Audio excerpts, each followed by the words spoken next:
Okay. Students, so we are going to study about the factors of production. So factors of production ಅಂತ ಹೇಳುವಾಗ basically there are 4 factors of productions are there in the economy. So ಯಾವಾಗ economics ಗೆ ಬರ್ತದೆ, so ನಾವು economics ಅಲ್ಲಿ 4 factors of production ಇದೆ ಅಂತ ಹೇಳ್ತೇವೆ. So 4 factors of production ಅನ್ನು ನಾವು ಯೂಸ್ ಮಾಡ್ತೇವೆ economics ಗೆ ಬರುವಾಗ. So basically 4 factors of production we have. So ಈಗ ನೀವು ಒಂದು ಪಿಕ್ಚರ್ಸ್ ನಿಮ್ಮ ಸ್ಕ್ರೀನ್ ಮುಂದೆ ಇದೆ. ಸೊ ಆ ಪಿಕ್ಚರ್ಸ್ ಅಲ್ಲಿ ನೀವು ಏನ್ ನೋಡ್ತಾ ಇದ್ದೀರಾ ಅಂತ ಹೇಳಿದ್ರೆ ಒಂದು ಫ್ಯಾಕ್ಟರಿ ಇದೆ, ಹಾಗೇನೆ ಒಂದು ಇಂಡಸ್ಟ್ರಿ ನಿಮ್ಮ ಮುಂದೆ ಇದೆ. ಸೊ ಒಂದು ಫ್ಯಾಕ್ಟರಿ ಮತ್ತೊಂದು ಫ್ಯಾಕ್ಟರಿ. ಸೊ ಈ ಫ್ಯಾಕ್ಟರಿ ಯಾವಾಗ ಇರ್ಬೋದು, ಇಂಡಿಪೆಂಡೆನ್ಸ್ ನ ಮೊದಲಿರ್ಬೋದು ಅಥವಾ 100 years ಬ್ಯಾಕ್ ಅದು ಒಂದು ಫ್ಯಾಕ್ಟರಿ ನಿಮ್ಗೆ ಕಾಣಕ್ಕೆ ಸಿಗುತ್ತೆ. ಸೊ ಹಾಗೇನೆ ಇನ್ನೊಂದು ಸೈಡ್ ಅಲ್ಲಿ ನೀವು ಏನ್ ನೋಡ್ಬೋದು ಅಂತ ಹೇಳಿದ್ರೆ ಒಂದು ಫಾರ್ಮಿಂಗ್ ಅದಿದೆ. ಸೊ ಫಾರ್ಮಿಂಗ್ ಮಾಡ್ತಾ ಇದ್ದಾರೆ, ಕಾಣ್ತಾ ಇದ್ದೇನಾ ಸ್ಟೂಡೆಂಟ್ಸ್? ಒಂದು ಫಾರ್ಮಿಂಗ್ ಇದೆ, ಹಾಗೇನೆ ಒಂದು ಇಂಡಸ್ಟ್ರಿ ಇದೆ.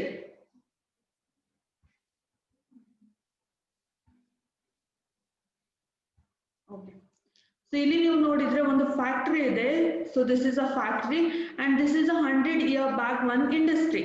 ಸೊ ಈಗ ನಾವು ಫ್ಯಾಕ್ಟರ್ಸ್ ಆಫ್ ಪ್ರೊಡಕ್ಷನ್ ಹೇಳುವಾಗ ಸ್ಟಾರ್ಟಿಂಗ್ ಹೇಗೆ ಫ್ಯಾಕ್ಟರ್ಸ್ ಆಫ್ ಪ್ರೊಡಕ್ಷನ್ ಇನ್ಕ್ಲೂಡ್ ಆಗುತ್ತಾ ಅಂತ ಹೇಳಿ. ಸೊ ನಾವು ಇಕಾನಮಿಯಲ್ಲಿ ಯಾವ್ದಾದ್ರೂ ಒಂದು ಕಮಾಡಿಟಿಯನ್ನು ಪ್ರೊಡ್ಯೂಸ್ ಮಾಡ್ತೇವೆ. ಈ ಕಮಾಡಿಟಿಯನ್ನು ಪ್ರೊಡ್ಯೂಸ್ ಮಾಡುವಾಗ ಬೇರೆ ಬೇರೆ ಫ್ಯಾಕ್ಟರ್ ಇನ್ಫ್ಲುಯೆನ್ಸ್ ಆಗ್ತಿರುತ್ತೆ. So we will use different material to produce one output. So example, ಈಗ ಒಂದು ಪೆನ್ ಅನ್ನು ಪ್ರೊಡ್ಯೂಸ್ ಮಾಡ್ಬೇಕಾದ್ರೆ ಯಾವ್ದೆಲ್ಲ ಫ್ಯಾಕ್ಟರ್ ನಮ್ಗೆ ಯೂಸ್ ಆಗುತ್ತೆ? ಸೊ ಒಂದು ಪೆನ್ ಅನ್ನು ಪ್ರೊಡ್ಯೂಸ್ ಮಾಡಬೇಕು. ಸೊ ಒಂದು ಪೆನ್ ಅನ್ನು ಪ್ರೊಡ್ಯೂಸ್ ಮಾಡಬೇಕಾದ್ರೆ ಏನೆಲ್ಲ ಬೇಕಾಗುತ್ತೆ ಸ್ಟೂಡೆಂಟ್ಸ್ ನಮ್ಗೆ?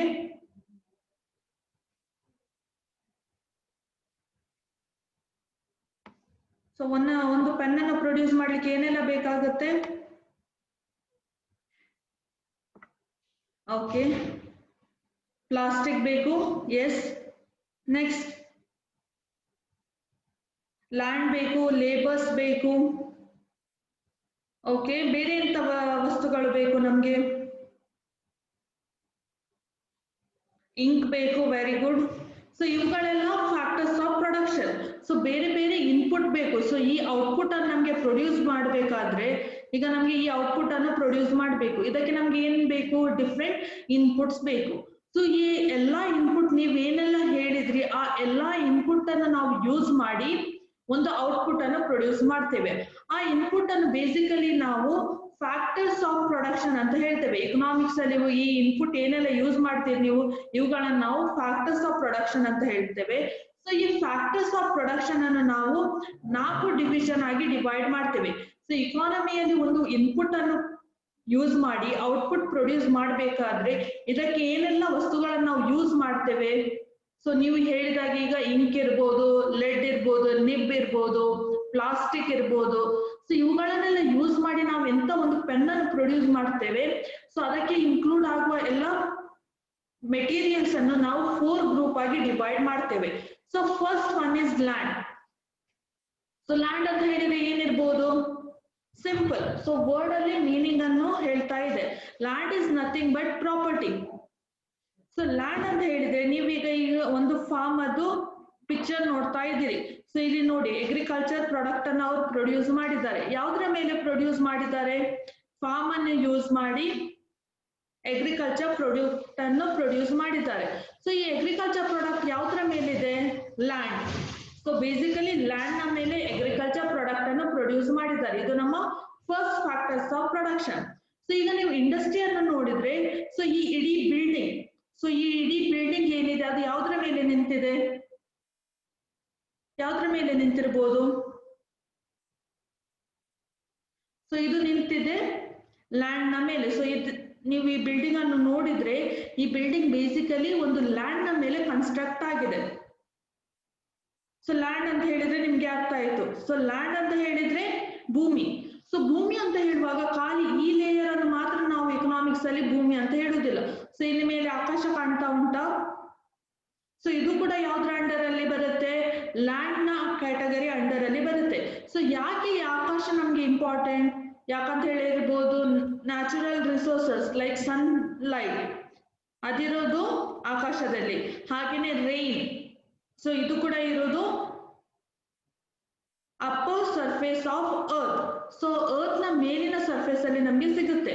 ಹಾಗೇನೆ ಈ ಸರ್ಫೇಸ್ ಅನ್ನು ನಾವು ಏನ್ ಹೇಳ್ತೇವೆ, ಲ್ಯಾಂಡ್ ಅಂತ ಹೇಳ್ತೇವೆ. ಸೊ ಇಲ್ಲಿ ನಾವು ಅಗ್ರಿಕಲ್ಚರ್ ಆಕ್ಟಿವಿಟೀಸ್ ಮಾಡ್ತೇವೆ, ಇಲ್ಲಿ ನೀವು ನೋಡಿ ಬಿಲ್ಡಿಂಗ್ಸ್ ಅನ್ನು ಕನ್ಸ್ಟ್ರಕ್ಟ್ ಮಾಡಿರ್ತೇವೆ, ಅಥವಾ ಒಂದು ಫ್ಯಾಕ್ಟರಿಯನ್ನು ಕನ್ಸ್ಟ್ರಕ್ಟ್ ಮಾಡಿರ್ತೇವೆ. ಹ್ಯೂಮನ್ ಬೀಯಿಂಗ್ಸ್ ಇರ್ಬೋದು, ಅವರು ಏನ್ ಮಾಡ್ತಾರೆ, ಈ ಲ್ಯಾಂಡ್ ನ ಮೇಲೆ ಇರ್ತಾರೆ. ಸೊ ಹಾಗೇನೆ ಥರ್ಡ್ ಲೇಯರ್ ನಾವು ಹೇಳ್ಬೋದು lower part of the land. So lower ಅಂತ ಹೇಳಿದ್ರೆ ಬಿಲೋ ಅರ್ತ್ ಏನಿದೆ ಅದನ್ನು ನಾವು ಲ್ಯಾಂಡ್ ಅಂತ ಹೇಳಿ ಕನ್ಸಿಡರ್ ಮಾಡ್ತೇವೆ. ಸೊ ಇದು ಯಾಕೆ ಇಂಪಾರ್ಟೆಂಟ್, ನೀವು ನೋಡಿರ್ಬೋದು ರಿಸೋರ್ಸಸ್ ಲೈಕ್ ಪೆಟ್ರೋಲಿಯಂ ಪ್ರಾಡಕ್ಟ್, ಇದು ನಿಮ್ಗೆ ಭೂಮಿಯ ಮೇಲ್ಭಾಗದಲ್ಲಿ ಸಿಗುವುದಿಲ್ಲ. ಸೊ ಇದು ಲೋವರ್ ಸರ್ಫೇಸ್ ಅಲ್ಲಿ ನಿಮ್ಗೆ ಸಿಗುತ್ತೆ. ಹಾಗೇನೆ ಖನಿಜಗಳಿರ್ಬೋದು, ಬೇರೆ ನಮ್ಗೆ ಲೋವರ್ ಫೇಸ್ ಅಲ್ಲಿ ಸಿಗುತ್ತೆ ಖನಿಜಗಳು, ಪೆಟ್ರೋಲಿಯಂ ಅನ್ನೆಲ್ಲ ಬಿಟ್ಟು. ಸೊ ಯಾವ್ದೆಲ್ಲ ಫ್ಯಾಕ್ಟರ್ಸ್ ನಮ್ಗೆ ಸಿಗುತ್ತೆ ಲ್ಯಾಂಡ್ ಅಲ್ಲಿ ಸ್ಟೂಡೆಂಟ್ಸ್, ಯಾವ್ದು ಬೇರೆ ಫ್ಯಾಕ್ಟರ್ ಸಿಗುತ್ತೆ ನಮ್ಗೆ? Very good, water. Then so think ಮಾಡಿ, ಸೊ ಲ್ಯಾಂಡ್ ಇದು ಭೂಮಿಯ ಕೆಳಗಡೆ ನಮ್ಗೆ ಏನೆಲ್ಲ ಸಿಗುತ್ತೆ, ಯಾವ್ದನ್ನೆಲ್ಲ ನಾವು ಯೂಸ್ ಮಾಡ್ತೇವೆ? Very good, diamonds, minerals. Okay students, so very good. So ಇವುಗಳೆಲ್ಲ ನಮ್ಗೆ ಸಿಗೋದು ಲೋವರ್ ಸರ್ಫೇಸ್ ಅಲ್ಲಿ. ಸೊ ಇಕನಾಮಿಕ್ಸ್ ಅಲ್ಲಿ ಯಾವಾಗ ಲ್ಯಾಂಡ್ ಅಂತ ಬರುತ್ತೆ ನೆನಪಿಟ್ಕೊಳ್ಳಿ ಸ್ಟೂಡೆಂಟ್, ಲ್ಯಾಂಡ್ ಅಂತ ಹೇಳಿದ್ರೆ ಈ ಅಪ್ಪರ್ ಲೇಯರ್ ಮಾತ್ರ ಅಲ್ಲ. ಸೊ ಇದನ್ನು ನಾವು 3 ಲೇಯರ್ ಅನ್ನು ಕೂಡ ಲ್ಯಾಂಡ್ ಅಲ್ಲೇ ಕನ್ಸಿಡರ್ ಮಾಡ್ತೇವೆ. ಸೊ ಒಂದು ಆಕಾಶದಲ್ಲಿ ಏನಿದೆ, ಮಳೆ ಬರುತ್ತೆ, ಹಾಗೇನೆ ಸನ್ಲೈಟ್ ಇರ್ಬೋದು, ಬೇರೆ ರಿಸೋರ್ಸಸ್. ಭೂಮಿ ಅಂತ ಹೇಳಿದ್ರೆ ಇದರ ಮೇಲೆ ನಾವು ಇಂಡಸ್ಟ್ರಿಗಳನ್ನು ಕನ್ಸ್ಟ್ರಕ್ಟ್ ಮಾಡ್ತೇವೆ. ಸೊ ಈ ಇಂಡಸ್ಟ್ರಿ ಏನಿದೆ ಭೂಮಿಯ ಮೇಲೆ ಕನ್ಸ್ಟ್ರಕ್ಟ್ ಆಗಿದೆ, ಅಲ್ಲದೆ ಅಗ್ರಿಕಲ್ಚರ್ ಆಕ್ಟಿವಿಟೀಸ್ ಗಳನ್ನು ಮಾಡ್ತೇವೆ. ಸೊ ಇದು upper surface. So next lower surface ಅಲ್ಲಿ ಏನ್ ಇನ್ಕ್ಲೂಡ್ ಆಗುತ್ತೆ, ಎಲ್ಲ ಪೆಟ್ರೋಲಿಯಂ ಪ್ರಾಡಕ್ಟ್ ಇವುಗಳೆಲ್ಲ ಏನಿದೆ ಅವುಗಳಿರೋದು ಲೋವರ್ ಫೇಸ್ ಅಲ್ಲಿ. ಸೊ ನೆಕ್ಸ್ಟ್ ಈಗ ನಾವು ಲ್ಯಾಂಡ್ ಬಗ್ಗೆ ಸ್ಟಡಿ ಮಾಡಿ ಆಯ್ತು, ನಿಮ್ಗೆ ಲ್ಯಾಂಡ್ ಬಗ್ಗೆ ಅರ್ಥ ಆಯ್ತು. ಸೊ ಫ್ಯಾಕ್ಟರ್ಸ್ ಆಫ್ ಪ್ರೊಡಕ್ಷನ್ ಅಲ್ಲಿ ಲ್ಯಾಂಡ್ ಬಗ್ಗೆ ಯಾರಿಗಾದ್ರೂ ಡೌಟ್ ಇದೆನಾ, ಲ್ಯಾಂಡ್ ಅಂತ ಹೇಳಿದ್ರೆ ಏನಂತ ಹೇಳಿ? Simple concept. ಸೊ ಲ್ಯಾಂಡ್ ಅಂತ ಹೇಳಿದ್ರೆ ಏನ್, ನಮ್ಗೆ ಯಾವ್ದೆಲ್ಲ ಕಣ್ಣಿಗೆ ಕಾಣ್ತದೆ? ಒಂದು ಲೋವರ್ ಸರ್ಫೇಸ್, ಒಂದು ಮಿಡಲ್ ನಾವೇನು ಅಗ್ರಿಕಲ್ಚರ್ ಆಕ್ಟಿವಿಟೀಸ್ ಮಾಡ್ತೇವೆ ಅಥವಾ ಇಂಡಸ್ಟ್ರಿ ಇರ್ಬೋದು, ಬಿಲ್ಡಿಂಗ್ಸ್ ಅನ್ನು ಕನ್ಸ್ಟ್ರಕ್ಟ್ ಮಾಡ್ತೇವೆ. ಇನ್ನೊಂದು ಅಪ್ಪರ್ ಸರ್ಫೇಸ್. ಅಪ್ಪರ್ ಸರ್ಫೇಸ್ ಅಲ್ಲಿ ಏನಿರ್ತದೆ, ಸನ್ಲೈಟ್ ಇರ್ಬೋದು, ರೈನ್ ಇರ್ಬೋದು, ಇವುಗಳೆಲ್ಲ ಆಗೋದು ಅಪ್ಪರ್ ಸರ್ಫೇಸ್ ಅಲ್ಲಿ. ಸೊ ನೆಕ್ಸ್ಟ್ ಇರೋದು ಲೇಬರ್. ಸೊ ಲೇಬರ್ ಏನು ಇಂಪಾರ್ಟೆಂಟ್ ಫ್ಯಾಕ್ಟರ್. ಸೊ ಮನುಷ್ಯರು ಇಂಪಾರ್ಟೆಂಟ್. ಸೊ ಮನುಷ್ಯರಿಲ್ಲದೆ ಯಾವುದೇ ಆಕ್ಟಿವಿಟೀಸ್ ಆಗುತ್ತಾ? ಇಲ್ಲ. So human beings are important. So labour ಅಲ್ಲಿ ಇಲ್ಲಿ ನೀವು ನೋಡ್ಬೋದು, ಇಲ್ಲಿ ನೋಡಿ ತುಂಬಾ ಜನರಿದ್ದಾರೆ. ಈ ಜನರು ಏನ್ ಮಾಡ್ತಾ ಇದ್ದಾರೆ, ಒಂದು ಇಂಡಸ್ಟ್ರಿಯಲ್ಲಿ ಕೆಲಸ ಮಾಡ್ತಾ ಇದ್ದಾರೆ. ಸೊ ಇಂಡಸ್ಟ್ರಿಯಲ್ಲಿ ಏನ್ ಮಾಡ್ತಿದ್ದಾರೆ, ಇದೊಂದು ಕ್ಲೋತ್ ಪ್ರೊಡಕ್ಷನ್ ಇಂಡಸ್ಟ್ರಿ. ಇದ್ರಲ್ಲಿ ನೀವು ನೋಡ್ಬೋದು ಬೇರೆ ಬೇರೆ ಕ್ಲೋತ್ ಅನ್ನು ಪ್ರೊಡ್ಯೂಸ್ ಮಾಡ್ತಾ ಇದ್ದಾರೆ. ನೋಡಿ ಇವನ ಕೈಯಲ್ಲಿ ಒಂದು ಬಟ್ಟೆ ಇದೆ.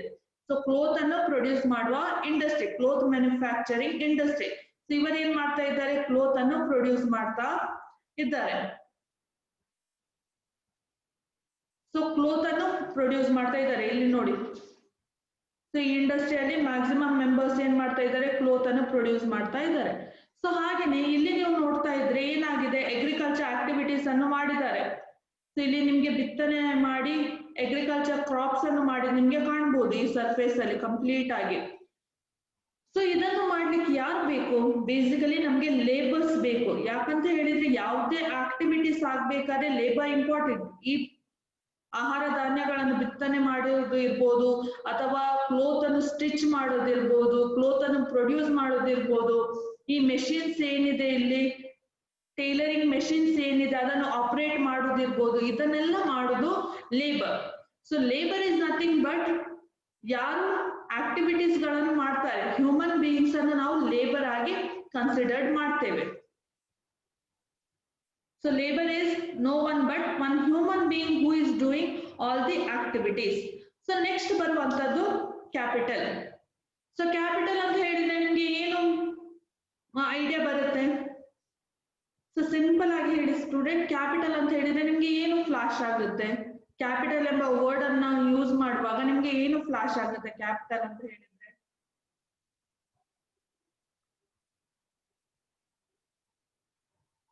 ಓಕೆ, ಕ್ಯಾಪಿಟಲ್ ಅಂತ ಹೇಳಿದ್ರೆ ನಿಮ್ಗೆ ಏನೆಲ್ಲ ಐಡಿಯಾಸ್ ಬರುತ್ತೆ? ಕ್ಯಾಪಿಟಲ್ ಅಂತ ಹೇಳಿದ್ರೆ ಏನಿರ್ಬೋದು ಅಂತ ಹೇಳಿ. Okay, money, very good. Money ಅಂತ ಹೇಳಿದ್ರೆ ನಮ್ಗೆ ಕ್ಯಾಪಿಟಲ್ ಅಂತ ಅನ್ನಿಸ್ತದೆ. ಓಕೆ, ಬಿಗ್ ಕ್ಯಾಶ್ ಇರ್ಬೋದು. ಓಕೆ, ಸೊ ಬೇಸಿಕಲಿ ನಮ್ಗೆ ಕ್ಯಾಪಿಟಲ್ ಅಂತ ಹೇಳಿದ್ರೆ ಫಿನಾನ್ಸ್, ಮನಿ ನಮ್ಗೆ ಫ್ಲಾಶ್ ಆಗುತ್ತೆ. Very good. ಇಮ್ರಾನ್ ಮೆಷಿನರಿ ಮತ್ತೆ ಟೂಲ್ಸ್ ಅಂತ ಹೇಳಿದಾನೆ, ವೆರಿ ಗುಡ್. ಸೊ ಏನಾಗುತ್ತೆ, ನಾವು ಕ್ಯಾಪಿಟಲ್ ಅಂತ ಹೇಳಿದಾಗ ನಾರ್ಮಲ್ ಆಗಿ ನಾವ್ ಏನ್ ಥಿಂಕ್ ಮಾಡ್ತೇವೆ, ಹಣ ಇರ್ಬೋದು ಅಂತ ಹೇಳಿ. ಸೊ ಯಾವತ್ತು ಕ್ಯಾಪಿಟಲ್ ಗೆ ಅಂತ ಹೇಳಿ ಬರುವಾಗ it is not only about money, other than that money which we can produce one more commodity by using capital something to produce other thing. So capital ಅಂತ ಹೇಳಿದ್ರೆ ನಾವು ಬೇರೆ ವಸ್ತುಗಳನ್ನು ಉಪಯೋಗ ಮಾಡ್ಲಿಕ್ಕೆ ಏನು ಯೂಸ್ ಮಾಡ್ತೇವೆ ಅದನ್ನ ನಾವು ಕ್ಯಾಪಿಟಲ್ ಅಂತ ಹೇಳ್ತೇವೆ. ಎಕ್ಸಾಂಪಲ್ ಇಲ್ಲಿ ನೋಡಿ, ನಿಮ್ಗೊಂದು ಮೆಷಿನ್ ಕಾಣ್ಬೋದು. ಸೊ ಇದು ಒಂದು ಕ್ಯಾಪಿಟಲ್, ಯಾಕಂತ ಹೇಳಿದ್ರೆ ಇದಕ್ಕೆ ಹಣ ಇನ್ವೆಸ್ಟ್ಮೆಂಟ್ ಮಾಡಿ ನಾವು ಆ ಮೆಷಿನ್ ಅನ್ನು ಪರ್ಚೇಸ್ ಮಾಡಿದ್ದೇವೆ. ಸೊ ಇಲ್ಲಿ ನಿಮ್ಗೆ ಬಿಲ್ಡಿಂಗ್ಸ್ ಕಾಣ್ಬೋದು. ಸೊ ಈ ಬಿಲ್ಡಿಂಗ್ಸ್ ಏನು, ಅವರದ್ದು ಏನೆಲ್ಲ ಅಗ್ರಿಕಲ್ಚರ್ ಕ್ರಾಪ್ಸ್ ಪ್ರೊಡ್ಯೂಸ್ ಆಗ್ತದೆ ಅದನ್ನು ಸ್ಟೋರೇಜ್ ಮಾಡಿ ಇಡ್ಲಿಕ್ಕೆ ಮಾಡಿರುವಂತದ್ದು, ಕನ್ಸ್ಟ್ರಕ್ಟ್ ಮಾಡಿರುವಂತದ್ದು ಆಗಿರ್ಬೋದು. ಇನ್ನೊಂದು ನಿಮ್ಗೆ ಏನಂತ ಹೇಳ್ಬೋದು, ಇಲ್ಲಿ ನೋಡಿ, ಇಲ್ಲೊಂದು ಹ್ಯಾಂಗರ್ಸ್ ಇದೆ, ಇಲ್ಲಿ ಅವರ ಎಲ್ಲ ಕ್ಲೋತ್ ಗಳನ್ನ ಹ್ಯಾಂಗ್ ಮಾಡಿ ಇಟ್ಟಿದ್ದಾರೆ. ಸೊ ಇದು ಕೂಡ ಒಂದು ಕ್ಯಾಪಿಟಲ್. ಅಲ್ಲದೆ ಇಲ್ಲಿ ನೋಡಿ, ಲೈಟಿಂಗ್ ಫೆಸಿಲಿಟಿಯನ್ನು ಮಾಡಿದ್ದಾರೆ, ಬಿಲ್ಡಿಂಗ್ ಅನ್ನು ಕನ್ಸ್ಟ್ರಕ್ಟ್ ಮಾಡಿದ್ದಾರೆ. ಇದು ಯಾವ್ದ್ರ ಅಂಡರ್ ಅಲ್ಲಿ ಬರುತ್ತೆ? ಕ್ಯಾಪಿಟಲ್. ಸೊ ಇಲ್ಲಿ ಏನು ಮೆಷಿನ್ ಅನ್ನು, ಈ ಟೇಬಲ್ ಅಲ್ಲಿ ಏನೆಲ್ಲ ಮೆಷಿನರಿ, ಟೂಲ್ಸ್, ಎಕ್ವಿಪ್ಮೆಂಟ್, ಟೆಕ್ನಾಲಜಿ ಏನೆಲ್ಲ ಯೂಸ್ ಮಾಡಿದ್ದಾರೆ ಅದು ಕೂಡ ಬರುವುದು under capital. So I hope you are clear. Capital ಅಂತ ಹೇಳಿದ್ರೆ ಏನಂತ ಹೇಳಿ ನಿಮ್ಗೆ ಅರ್ಥ ಆಯ್ತು ಅಂತ ಎನಿಸ್ತೇನೆ. ಸೊ ಕ್ಯಾಪಿಟಲ್ ಅಂತ ಹೇಳಿದ್ರೆ ನೀವು ಏನೆಲ್ಲ ಹಣವನ್ನು ಯೂಸ್ ಮಾಡಿ ನೆಕ್ಸ್ಟ್ ಪ್ರೊಡಕ್ಷನ್ ಗೆ ಹೆಲ್ಪ್ ಆಗುವಂತೆ ಏನೆಲ್ಲವನ್ನು ಕನ್ಸ್ಟ್ರಕ್ಟ್ ಮಾಡಿರ್ತೀರಿ ಅಥವಾ ಏನನ್ನೆಲ್ಲ ಯೂಸ್ ಮಾಡಿರ್ತೀರಿ ಅದನ್ನ ನಾವು ಕ್ಯಾಪಿಟಲ್ ಅಂತ ಹೇಳ್ತೇವೆ. ಸೊ ಕ್ಯಾಪಿಟಲ್ ಅಲ್ಲಿ ಟೂಲ್ಸ್ ಬರ್ತದೆ, ಬಿಲ್ಡಿಂಗ್ಸ್ ಬರುತ್ತೆ, ಮೆಷಿನರಿ ಬರುತ್ತೆ. So something to produce other thing. So ಇನ್ನೊಂದು ವಸ್ತುಗಳನ್ನು ಉತ್ಪಾದನೆ ಮಾಡ್ಲಿಕ್ಕೆ ನೀವು ಏನನ್ನು ಉಪಯೋಗ ಮಾಡಿರ್ತೀರಿ ಅದನ್ನು ನೀವು ಕ್ಯಾಪಿಟಲ್ ಅಂತ ಹೇಳ್ಬೋದು.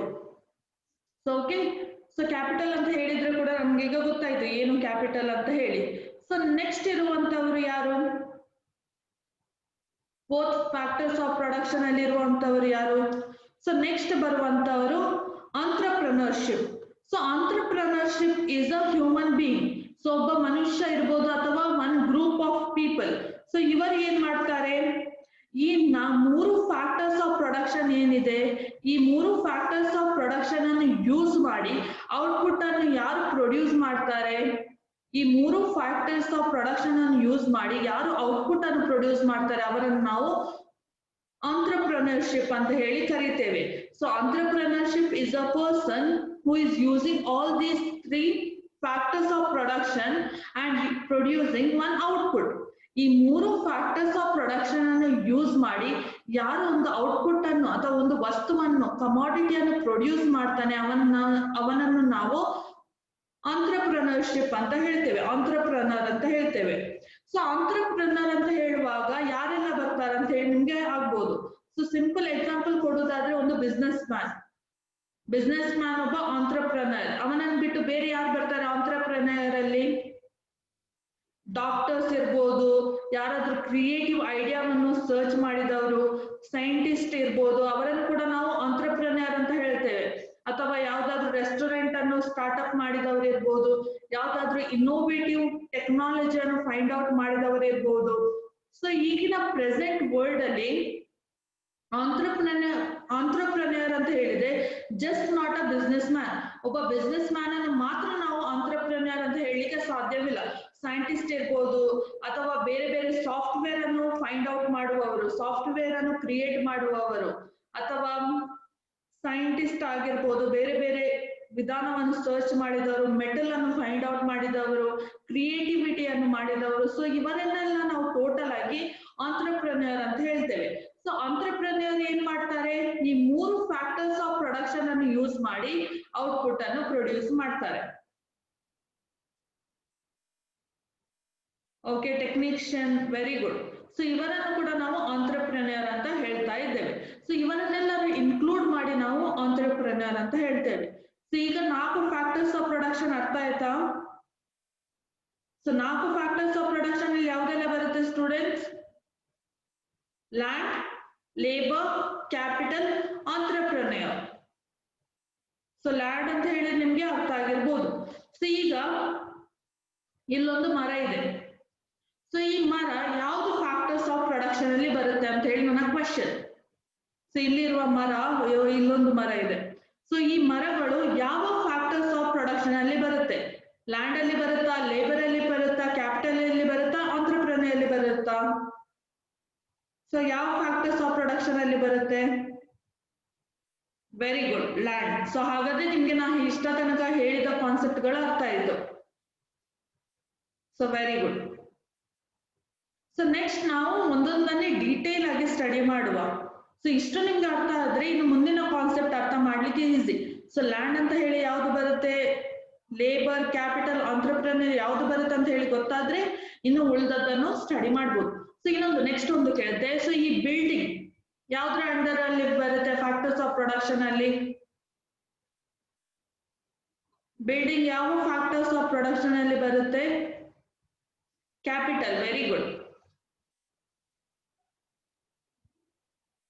ನೆಕ್ಸ್ಟ್ ಇಲ್ಲೊಂದು ಹ್ಯಾಂಗರ್ ಇದೆ, ಇಲ್ಲಿ ಲೈಟಿಂಗ್ಸ್ ಎಲ್ಲ ಇದೆ. ಸೊ ಇವುಗಳು ಯಾವ ಫ್ಯಾಕ್ಟರ್ಸ್ ಆಫ್ ಪ್ರೊಡಕ್ಷನ್ ಅಲ್ಲಿ ಬರುತ್ತೆ?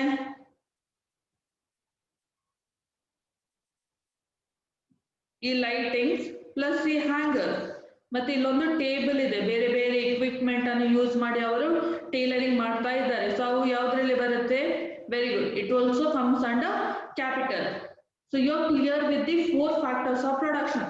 ಹಾಗಾದ್ರೆ ನಿಮ್ಗೆ 4 ಫ್ಯಾಕ್ಟರ್ಸ್ ಆಫ್ ಪ್ರೊಡಕ್ಷನ್ ಅರ್ಥ ಆಯ್ತಂತ ಹೇಳಿ. ಸೊ ಹಾಗಾದ್ರೆ ನಾವು ನೆಕ್ಸ್ಟ್ ಸ್ಲೈಡಿಗೆ ಹೋಗೋಣ. ಸೊ ಇಲ್ಲಿ ಬೇಸಿಕಲಿ ನಿಮ್ಗೆ 4 ಫ್ಯಾಕ್ಟರ್ಸ್ ಆಫ್ ಪ್ರೊಡಕ್ಷನ್ ಅನ್ನು ತೋರಿಸ್ತಾ ಇದ್ದಾರೆ. ಸೊ ಲ್ಯಾಂಡ್ ಅಂತ ಹೇಳುವಾಗ ನಾವು ಯಾವ್ದು 3 ಕಾನ್ಸೆಪ್ಟ್ ಅನ್ನು ಅರ್ಥ ಮಾಡ್ಕೊಳ್ಬೇಕು? ಒಂದೇ ಸರ್ಫೇಸ್ ಇರುದಲ್ಲ, ಲ್ಯಾಂಡಿಗೆ 3 ಸರ್ಫೇಸ್ ಇದೆ. ಒಂದು upper surface, lower surface and middle one, we will call it as a land.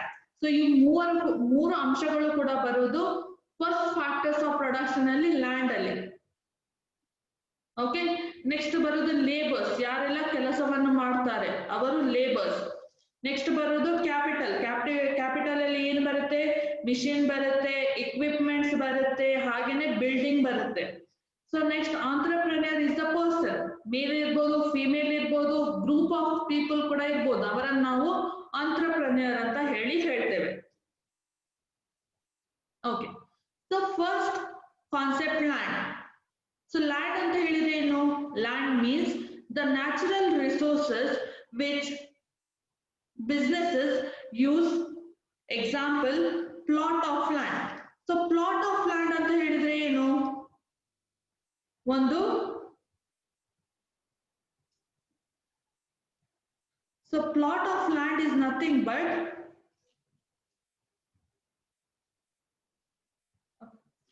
plot of, one second students.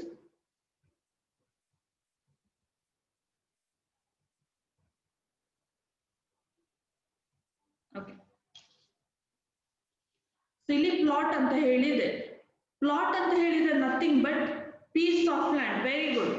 So ಒಬ್ರು ಆನ್ಸರ್ ಮಾಡಿದ್ರು ಪೀಸ್ ಆಫ್ ಲ್ಯಾಂಡ್ ಅಂತ ಹೇಳಿ. ಪೀಸ್ ಆಫ್ ಲ್ಯಾಂಡ್ ಅಂತ ಯಾಕೆ ಇಂಪಾರ್ಟೆಂಟ್? ಯಾಕಂತ ಹೇಳಿದ್ರೆ ನಾವು ಇಡೀ ಅರ್ತ್ ಅನ್ನು ಯೂಸ್ ಮಾಡುದಿಲ್ಲ, ಒಂದು ಪೀಸ್ ಆಫ್ ಅರ್ತ್ ಅನ್ನು ಯೂಸ್ ಮಾಡಿ ನಾವೇನ್ ಮಾಡ್ತೇವೆ, ಅಲ್ಲಿ ನಾವು ಕನ್ಸ್ಟ್ರಕ್ಷನ್ ಮಾಡಿರ್ಬೋದು, ಬಿಲ್ಡಿಂಗ್ ಅನ್ನು ಸ್ಟಾರ್ಟ್ ಮಾಡಬಹುದು, ಅಥವಾ ಅಗ್ರಿಕಲ್ಚರ್ ಆಕ್ಟಿವಿಟೀಸ್ ಗಳನ್ನು ಮಾಡಿರ್ಬೋದು. ನೆಕ್ಸ್ಟ್ ಕೋಲ್. ಸೊ ಕೋಲ್ ಏನಾಗುತ್ತೆ? ಥರ್ಡ್ ಸರ್ಫೇಸ್ ಅಲ್ಲಿ ನಮ್ಗೆ ಸಿಗುತ್ತೆ. ಸೊ ಇದು ಕೂಡ ಒಂದು ನ್ಯಾಚುರಲ್ ರಿಸೋರ್ಸಸ್. ಡೈಮಂಡ್ಸ್, ಹಾಗೇನೆ ಫಾರೆಸ್ಟ್, ಏನೆಲ್ಲ ಫಾರೆಸ್ಟ್ ಇದೆ. ಸೊ ಹಾಗೇನೆ ವಾಟರ್ ಅಂಡ್ ವುಡ್. ಸೊ ಈಗ ಮರ ನೋಡಿರ್ಬೋದು, ಇದು ಲ್ಯಾಂಡಿನ ಸರ್ಫೇಸ್ ಅಲ್ಲೇ ನಮ್ಗೆ ಸಿಗುತ್ತೆ. ಸೊ ಮಿನರಲ್ಸ್ ಏನಿದೆ ಅದು ಎಲ್ಲಿ ಸಿಗುತ್ತೆ ನಮ್ಗೆ? ಭೂಮಿಯ ಮೇಲೇನೆ ಸಿಗುತ್ತಾ? ಎಲ್ಲಿ ಫಾರೆಸ್ಟ್ ಇದೆ ಅಲ್ಲೇ ಮಿನರಲ್ಸ್ ಇರುತ್ತಾ?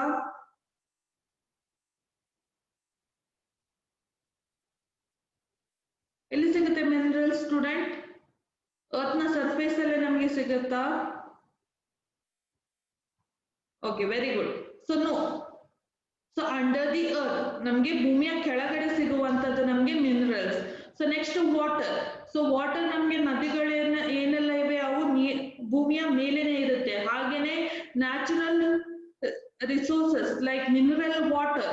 ಸೊ ನಾವು ಎಂತ ಮಾಡ್ತೇವೆ, ಬಾವಿಗಳನ್ನು ಕಾಲುವೆಗಳನ್ನು ಮಾಡಿ ಈ ವಾಟರ್ ಅನ್ನು ಯೂಸ್ ಮಾಡ್ತೇವೆ. ವಿಂಡ್ ಇರ್ಬೋದು, ಹಾಗೇನೆ ಸನ್ಲೈಟ್ ಇರ್ಬೋದು. ಸೊ ಇವುಗಳೆಲ್ಲ ಇನ್ಕ್ಲೂಡ್ ಆಗುದು ಎಲ್ಲ ಅಂತ ಹೇಳಿದ್ರೆ ಲ್ಯಾಂಡ್ ಅಲ್ಲಿ. ಸೊ ನೆನಪಿಟ್ಕೊಳ್ಳಿ, ಯಾರಾದ್ರೂ ನಿಮ್ಗೆ ಫ್ಯೂಚರ್ ಅಲ್ಲಿ ಕೇಳಿದ್ರೆ ಫ್ಯಾಕ್ಟರ್ಸ್ ಆಫ್ ಪ್ರೊಡಕ್ಷನ್ ಅಲ್ಲಿ ಲ್ಯಾಂಡ್ ಅಂತ ಹೇಳುವಾಗ ಏನು ಬರುತ್ತೆ ಅಂತ ಹೇಳುವಾಗ ಖಾಲಿ ಭೂಮಿ ಬರುತ್ತೆ ಅಂತ ಹೇಳಲಿಕ್ಕಿಲ್ಲ. ಸೊ ಏನೆಲ್ಲ ಬರುತ್ತೆ, ಫಾರೆಸ್ಟ್ ಇರ್ಬೋದು, all kind of minerals, water, next air ಇರ್ಬೋದು, ಸನ್ಲೈಟ್ ಇರ್ಬೋದು, ಎಲ್ಲ ಕೂಡ ಇನ್ಕ್ಲೂಡ್ ಆಗೋದು ಲ್ಯಾಂಡ್ ಅಲ್ಲಿ. ಸೊ ನೆಕ್ಸ್ಟ್ ಕಾನ್ಸೆಪ್ಟ್ ಅಂತ ಹೇಳುವಾಗ ನಾವು ಯೂಸ್ ಮಾಡೋದು ಲೇಬರ್. ಸೊ ಲೇಬರ್ ಅಂತ ಹೇಳಿದ್ರೆ ಒಬ್ಬ person, the mental and physical effort of people involved in a business. So involved in a business ಯಾವುದು, physical effort plus mental. So mental effort ಅಂತ ಹೇಳಿದ್ರೆ ಏನಂತ ಹೇಳ್ಬೋದು. ಸೊ ಇಲ್ಲಿ ನಿಮ್ಗೆ ಒಂದು ಪಿಕ್ಚರ್ಸ್ ಅನ್ನು ತೋರಿಸ್ತಾ ಇದೆ. ಸೊ ಮೆಂಟಲ್ ಎಫರ್ಟ್ ಅಂತ ಹೇಳಿದ್ರೆ ಏನು. ಸೊ ಎಕ್ಸಾಂಪಲ್, ನಾನೊಂದು ಸಾಫ್ಟ್ವೇರ್ ಕ್ರಿಯೇಟ್ ಮಾಡಿದೆ. ಸೊ ನನ್ನನ್ನು ಆಂಟ್ರಪ್ರಿನರ್ ಅಂತ ಹೇಳ್ಬೋದಾ ಅಥವಾ ಹೇಳಿಕೆ ಆಗಲ್ವಾ? ನಾನೊಂದು ಸಾಫ್ಟ್ವೇರ್ ಅನ್ನು ಕ್ರಿಯೇಟ್ ಮಾಡಿ ಇಟ್ಟಿದ್ದೇನೆ ಈಗ. Very good. ಥಿಂಕಿಂಗ್ ಇರ್ಬೋದು, ಐಡಿಯಾಸ್ ಇರಬಹುದು, ಇವುಗಳನ್ನು ನಾವು ಮೆಂಟಲ್ ಎಬಿಲಿಟಿ ಅಥವಾ ಮೆಂಟಲ್ ಎಫರ್ಟ್ ಅಂತ ಹೇಳ್ತೇವೆ. ಸೊ ಒಂದು ಸಾಫ್ಟ್ವೇರ್ ಕ್ರಿಯೇಟ್ ಮಾಡ್ಬೇಕಾದ್ರೆ ನಂಗೆ ಫಿಸಿಕಲ್ ಸ್ಟ್ರೆಂತ್ ಹೆಚ್ಚು ಬೇಡ, 2 ಕೈಗಳಿದ್ರೆ ಸಾಕು, ಮತ್ತೊಂದು ನನ್ನ ಮುಂದೆ ಒಂದು ಕಂಪ್ಯೂಟರ್ ಇದ್ರೆ ಸಾಕು. ಸೊ ಏನ್ ಬೇಕು, ಥಿಂಕಿಂಗ್ ಎಬಿಲಿಟಿ ಬೇಕು. ಸೊ ನೀವು ನೋಡಿರ್ಬೋದು, ಐಡಿಯಾಸ್ ಗಳನ್ನು ಹುಡುಕುವುದು ಅಥವಾ ಬೇರೆ ಬೇರೆ ಆಪ್ಸ್ ಗಳನ್ನು ಕ್ರಿಯೇಟ್ ಮಾಡ್ತಾರೆ. ಸೊ ಅವರಿಗೆ ಏನನ್ನು ಯೂಸ್ ಮಾಡಿ ಕ್ರಿಯೇಟ್ ಮಾಡ್ತಾರೆ, ಈ ಮೆಂಟಲ್ ಎಫರ್ಟ್ ಅನ್ನು ಯೂಸ್ ಮಾಡಿ ಕ್ರಿಯೇಟ್ ಮಾಡಿರ್ತಾರೆ. ಸಾಂಗ್ಸ್ ರೈಟಿಂಗ್ ಇರ್ಬೋದು ಅಥವಾ ಏನು ಕವಿತೆಗಳನ್ನು ಬರೆಯೋದು, ಬುಕ್ಸ್ ಗಳನ್ನು ಬರೆಯೋದು, ಅವುಗಳನ್ನೆಲ್ಲ ಯೂಸ್ ಮಾಡೋದು ಯಾವುದು, mental effort. So mental effort ಅಂತ ಹೇಳಿದ್ರೆ ಟೆಕ್ನಾಲಜಿಯನ್ನು ಪ್ರೊಡ್ಯೂಸ್ ಮಾಡೋದಿರ್ಬೋದು. So mental effort is nothing but ನಿಮ್ಮ ಮಾನಸಿಕ ಶಕ್ತಿ ಏನಿದೆ ಅದನ್ನು ಯೂಸ್ ಮಾಡಿ ನೀವು ಒಂದು ಕ್ರಿಯೇಟಿವ್ ಆದ ವಸ್ತುವನ್ನು ಪ್ರೊಡ್ಯೂಸ್ ಮಾಡೋದು. ಸೊ ಅದು ನನಗೆ ಡಿಜಿಟಲ್ ಆಗಿರ್ಬೋದು ಅಂತ ಹೇಳಿದ್ರೆ ಅದೊಂದು ಆಪ್ ಆಗಿರ್ಬೋದು ಅಥವಾ ಅದೊಂದು ವಸ್ತು ಆಗಿರ್ಬೋದು. ಸೊ ಇದನ್ನ ನಾವು ಮೆಂಟಲ್ ಎಫರ್ಟ್ ಅಂತ ಹೇಳ್ತೇವೆ. ನೆಕ್ಸ್ಟ್ ಇರುವಂತದ್ದು physical effort. So physical effort ಅಂತ ಹೇಳಿದ್ರೆ ಇಲ್ಲಿ ಒಬ್ಬ ಕೆಲಸ ಮಾಡ್ತಾ ಇದ್ದಾರೆ. ಸೊ ಫಿಸಿಕಲ್ ಎಫರ್ಟ್ ಅಂತ ಹೇಳಿದ್ರೆ working capacity. Very good. So physical effort ಅಂತ ಹೇಳಿದ್ರೆ ನಮ್ಮ ವರ್ಕಿಂಗ್ ಕೆಪಾಸಿಟಿ ಏನಿದೆ, ನಮ್ಮ ಶ್ರಮವನ್ನು ಬಳಸಿ ನಾವು ವರ್ಕ್ ಮಾಡುವಂಥದ್ದು. ಎಕ್ಸಾಂಪಲ್, ಫಾರ್ಮರ್ ಏನ್ ಮಾಡ್ತಾನೆ, ಮೆಂಟಲ್ ಎಬಿಲಿಟಿಯನ್ನು ಯೂಸ್ ಮಾಡ್ತಾನೆ. ಅಲಾಂಗ್ ವಿತ್ ದಾಟ್ ಅದಕ್ಕಿಂತ ಹೆಚ್ಚು ಪ್ರಮಾಣದಲ್ಲಿ ಅವನು ಏನ್ ಮಾಡ್ತಾನೆ, ಫಿಸಿಕಲ್ ಎಫರ್ಟ್ ಅನ್ನು ಹಾಕ್ತಾನೆ. ಸೊ ಭೂಮಿಯನ್ನು ಬಿತ್ತುದಾಗಿರ್ಬೋದು ಅಥವಾ ಧಾನ್ಯಗಳನ್ನು ನೋಡ್ಕೊಳ್ಳೋದು, ಅದಕ್ಕೆ ನೀರು ಫೆಸಿಲಿಟಿ ಬರುವಂತೆ ಮಾಡ್ಕೊಳ್ಳೋದು, ಇವುಗಳೆಲ್ಲ ಏನು, ಫಿಸಿಕಲ್ ಎಫರ್ಟ್. ಸೊ ನೀವು ಮೆಂಟಲ್ ಎಫರ್ಟ್ ಅನ್ನು ಹೇಗೆ ಯೂಸ್ ಮಾಡ್ತೀರಾ, ಹಾಗೇನೆ ಫಿಸಿಕಲ್ ಎಫರ್ಟ್ ಕೂಡ ಇಂಪಾರ್ಟೆಂಟ್. ಎಕ್ಸಾಂಪಲ್, ನಾನೊಂದು ಇಂಡಸ್ಟ್ರಿಯನ್ನು ಕನ್ಸ್ಟ್ರಕ್ಟ್ ಮಾಡಿ ನಿಮ್ಮ ಮುಂದೆ ಇಟ್ಟೆ. ಸೊ ನನ್ನ ಮೆಂಟಲ್ ಎಬಿಲಿಟಿಯನ್ನು ಯೂಸ್ ಮಾಡಿ ಒಂದು ಇಂಡಸ್ಟ್ರಿಯನ್ನು ಕನ್ಸ್ಟ್ರಕ್ಟ್ ಮಾಡಿ ಇಟ್ಟಿದ್ದೇನೆ. ಈಗ ಅದರಲ್ಲಿ ವರ್ಕ್ ಮಾಡ್ಲಿಕ್ಕೆ ನಂಗೆ ಯಾರು ಬೇಕು, ಫಿಸಿಕಲ್ ಎಫರ್ಟ್ ಇರುವಂತವರು ಬೇಕು, ಯಾರಿಗೆಲ್ಲ ಶಕ್ತಿ ಇದೆ. ಸೊ ಅವಾಗ ನಂಗೆ ಆ ಬಿಸ್ನೆಸ್ ಅಲ್ಲಿ ಕೆಲಸ ಮಾಡ್ಲಿಕ್ಕೆ ಬೇಕು. ಸೊ ಅವರನ್ನು ನಾವು ಫಿಸಿಕಲ್ ಎಫರ್ಟ್ ಅಂತ ಹೇಳ್ತೇವೆ. ಸೊ ಶ್ರಮವನ್ನು ಯೂಸ್ ಮಾಡಿ ಔಟ್ಪುಟ್ ಅನ್ನು ಪ್ರೊಡ್ಯೂಸ್ ಮಾಡುವವರನ್ನು ನಾವು ಫಿಸಿಕಲ್ ಎಫರ್ಟ್ ಅಂತ ಹೇಳ್ತೇವೆ. ಮೆಂಟಲ್ ಎಫರ್ಟ್ ಅಂತ ಹೇಳಿದ್ರೆ ಮನೋಶಕ್ತಿಯನ್ನು ಯೂಸ್ ಮಾಡಿ, ಮೆಂಟಲ್ ಎಬಿಲಿಟಿಯನ್ನು ಯೂಸ್ ಮಾಡಿ ಯಾರೊಂದು ಔಟ್ಪುಟ್ ಅನ್ನು ಪ್ರೊಡ್ಯೂಸ್ ಮಾಡ್ತಾರೆ ಅವರನ್ನು ನಾವು ಲೇಬರ್ಸ್ ಅಂತ ಹೇಳಿ ಕನ್ಸಿಡರ್ ಮಾಡ್ಲಿಕ್ಕೆ ಆಗುತ್ತೆ.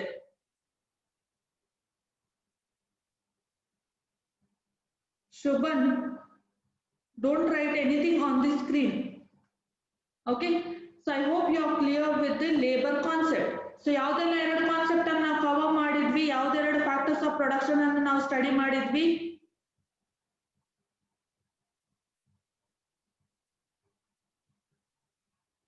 ಯಾವ್ದೆರಡು ಫ್ಯಾಕ್ಟರ್ಸ್ ಆಫ್ ಪ್ರೊಡಕ್ಷನ್ ಅನ್ನು ನಾವು ಸ್ಟಡಿ ಮಾಡಿದ್ವಿ students, land and labour. Very good. So land and labour ಅನ್ನು ನಾವು ಸ್ಟಡಿ ಮಾಡಿ ಆಯ್ತು. ಸೊ ನೆಕ್ಸ್ಟ್ ನಮಗೆ ಬರುವಂತದ್ದು capital.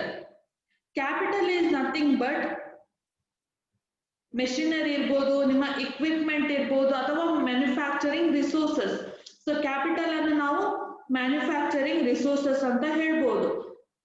So does not include money. So first point ಇದು ಏನು ಹೇಳ್ತದೆ, ಡಸ್ ನಾಟ್ ಇನ್ಕ್ಲೂಡ್ ಮನಿ ಅಂತ ಹೇಳಿದ್ರೆ, ಕ್ಯಾಪಿಟಲ್ ಅಂತ ಹೇಳಿದ್ರೆ it is not just about only about ಮನಿ. ಖಾಲಿ ಹಣದ ಬಗ್ಗೆ ಮಾತ್ರ ನಾವು ಕ್ಯಾಪಿಟಲ್ ಅಂತ ಹೇಳಕ್ಕೆ ಸಾಧ್ಯವಿಲ್ಲ. ಮ್ಯಾನುಫ್ಯಾಕ್ಚರ್ಡ್ ರಿಸೋರ್ಸಸ್ ಅಂತ ಹೇಳಿದ್ರೆ ಮೆಷಿನರಿ ಇರ್ಬೋದು, ಮೆಷಿನ್ಸ್ ಇರ್ಬೋದು, ಟೂಲ್ಸ್ ಇರ್ಬೋದು, ಅಥವಾ ಬಿಲ್ಡಿಂಗ್ಸ್ ಇರ್ಬೋದು, ಇವುಗಳನ್ನೆಲ್ಲ ನಾವು ಟೋಟಲ್ ಆಗಿ ಏನಂತ ಹೇಳ್ತೇವೆ, ಕ್ಯಾಪಿಟಲ್ ಅಂತ ಹೇಳ್ತೇವೆ. ಸೊ ಯಾಕೆ ಕ್ಯಾಪಿಟಲ್ ಗೂಡ್ಸ್ ಆರ್ ಬೇಕು ಅಂತ ಹೇಳಿ, ಸೊ ಇಂಡಸ್ಟ್ರಿಯಲ್ ಐಟಮ್ಸ್ ಇರ್ಬೋದು, ಇದು ಕೂಡ ಒಂದು capital good. Very good. So capital goods are needed to produce goods and services. So capital goods ಯಾಕೆ ಬೇಕು, ನಮ್ಗೆ ಬೇರೆ ವಸ್ತುಗಳ ಉತ್ಪಾದನೆಯನ್ನು ಮಾಡ್ಲಿಕ್ಕೆ ನಮ್ಗೆ ಕ್ಯಾಪಿಟಲ್ ಗುಡ್ ಬೇಕು. ಸೊ ಟ್ರಕ್ ನಮ್ಗೆ ಎಂತಕ್ಕೆ ಬೇಕು, ಟ್ರಕ್ ನಾವು ಐಡಿಯಲ್ ಆಗಿ ಒಂದು ಟ್ರಕ್ ಅನ್ನು ಮ್ಯಾನುಫ್ಯಾಕ್ಚರಿಂಗ್ ಮಾಡಿ ನಮ್ಮ ಮನೆ ಮುಂದೆ ಇಟ್ಟರೆ ಎಂತಾದ್ರೂ ಉಪಯೋಗ ಇದೆ ಆ ಕ್ಯಾಪಿಟಲ್ ಗುಡ್. ಸೊ ಟ್ರಕ್ ಒಂದು ಕ್ಯಾಪಿಟಲ್ ಗುಡ್, ಅದನ್ನ ನಾವು ಪ್ರೊಡ್ಯೂಸ್ ಮಾಡಿದ್ವಿ, ಒಂದು ಇಂಡಸ್ಟ್ರಿ ಟ್ರಕ್ ಅನ್ನು ಮ್ಯಾನುಫ್ಯಾಕ್ಚರಿಂಗ್ ಮಾಡಿತ್ತು. ಸೊ ಮ್ಯಾನುಫ್ಯಾಕ್ಚರ್ ಮಾಡಿ ಅದು ನಿಮ್ಮ ಮನೆ ಮುಂದೆ ಇಟ್ಟಿತ್ತು, ಆಗ ನಿಮ್ಗೆ ಏನಾದ್ರೂ ಉಪಯೋಗವಿದೆಯಾ ಟ್ರಕ್ ಇಂದ? ಇಲ್ಲ, ಅದರಿಂದ ನಮ್ಗೆ ಏನು ಪ್ರಯೋಜನವಿಲ್ಲ. ಸೊ ಸ್ಟೂಡೆಂಟ್ಸ್, ನಮ್ಗೆ ಜಸ್ಟ್ 1 minute ಇದೆ. 1 minute ಅಲ್ಲಿ ಏನಾಗುತ್ತೆ ಅಂತ ಹೇಳಿದ್ರೆ ಆಟೋಮೆಟಿಕ್ ಆಗಿ ನೀವು ಲಾಗ್ಔಟ್ ಆಗ್ತೀರಿ. ಸೊ ಝೂಮ್ ಆಪ್ ಏನಿದೆ ಅದರಿಂದ ನೀವು ಆಟೋಮೆಟಿಕ್ ಆಗಿ ಲಾಗ್ಔಟ್ ಆಗ್ತೀರಿ. ಏನ್ ಮಾಡಿ ಅಂತ ಹೇಳಿದ್ರೆ ಇನ್ನೊಮ್ಮೆ ಆ ಐಡಿಯನ್ನು ಕ್ಲಿಕ್ ಮಾಡಿ. ಸೊ ಈಗ ಲಾಗ್ಔಟ್ ಆಗ್ಲಿಕ್ಕೆ ಹೋಗ್ಬೇಡಿ. ಯಾವಾಗ ನೀವು ಆಟೋಮೆಟಿಕ್ ಆಗಿ ಲಾಗ್ಔಟ್ ಆಗ್ತೀರಿ, ಏನು ಐಡಿ ನಿಮ್ಗೆ ಲಿಂಕ್ ಬಂದಿದೆ ಆ ಲಿಂಕ್ ಅನ್ನು ಇನ್ನೊಮ್ಮೆ ರೀಜಾಯಿನ್ ಮಾಡಿ, ಆಯ್ತಾ? ಆ ಲಿಂಕ್ ಅನ್ನು ಇನ್ನೊಮ್ಮೆ ರೀಜಾಯಿನ್ ಮಾಡಿ. 1 minute ನಂತರ ಅಗೇನ್ ರೀಜಾಯಿನ್ ಆಗಿ. So I hope you are clear. So ಯಾಕಂತ ಹೇಳಿದ್ರೆ ನಮ್ಗೆ 40 minutes ಇರುದು. ಸೊ ಈಗ 1 minute ಅಲ್ಲಿ ಝೂಮ್ ಆಪ್ ಏನಿದೆ ಅದು ಆಟೋಮೆಟಿಕ್ ಆಗಿ ಕ್ಲೋಸ್ ಆಗುತ್ತೆ.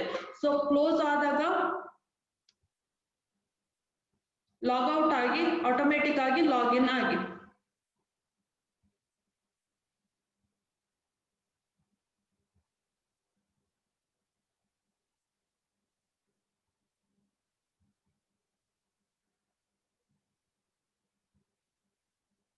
ಸ್ಟೂಡೆಂಟ್ಸ್ ಈಗ ಆಟೋಮೆಟಿಕ್ ಆಗಿ ಇದು ಲಾಗ್ಔಟ್ ಆಗುತ್ತೆ.